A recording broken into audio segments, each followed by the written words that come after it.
इमरान खान की मोहसिन लाहारी को मुबारकबाद। चेयरमैन तहरीक इंसाफ इमरान खान ने खास तौर पर लोगों का भी शुक्रिया अदा किया। वो भरपूर जोश जज्बे से निकले और पाकिस्तान तहरीक इंसाफ के हक में वोट दिया। जामपुर के रिजल्ट से अवाम का मूड जाहिर किया गया। PTI ने विफाकी और निगरां हुकूमत की तमाम धौस धांधली, मुकामी क़यादत की फसलें जलाने और लोगों को इंतजामिया की मदद से धमकाने के बावजूद इम्पोर्टेड हुकूमत को इबरतनाक शिकस्त दी। PTI रहनुमाओं कायदीन ने जामपुर ज़िमनी इलेक्शन में तारीखी फतह पर राजनपुर के पार्टी कारकुनान और अवाम को मुबारकबाद पेश की। रहनुमा PTI असद कैसर ने ट्वीट किया, इंतजामिया की मदद से धमकाने के बावजूद इम्पोर्टेड हुकूमत को इबरतनाक शिकस्त दी। हमाद अजहर ने लिखा, राजनपुर में इंतहा की बदमाशी की गई, तहरीक इंसाफ के लोगों को अगवा किया गया, डराया धमकाया गया, लेकिन अवाम ने इनको इबरतनाक शिकस्त से धो डाला। बाबर अवान ने ट्वीट में कहा कि अवाम ने 13 जहरीली जड़ी बूटियों यानी PDM को फ्राइंग पैन से इस्तरी कर दिया।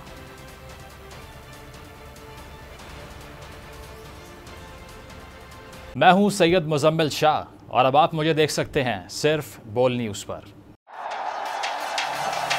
जिंदगी एक मैदान है और PSL 8 में हर टीम को छूना आसमान है। 6 टीमों के बीच धुआंधार लड़ाई। ये शोर ना लड़ाई का है ना डर का, ये शोर है जीत का, ये शोर है जुनून का।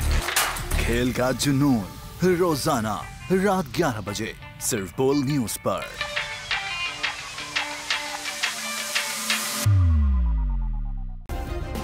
सब्सक्राइब करें और बेल दबाएं ताकि कोई खबर रह न जाए।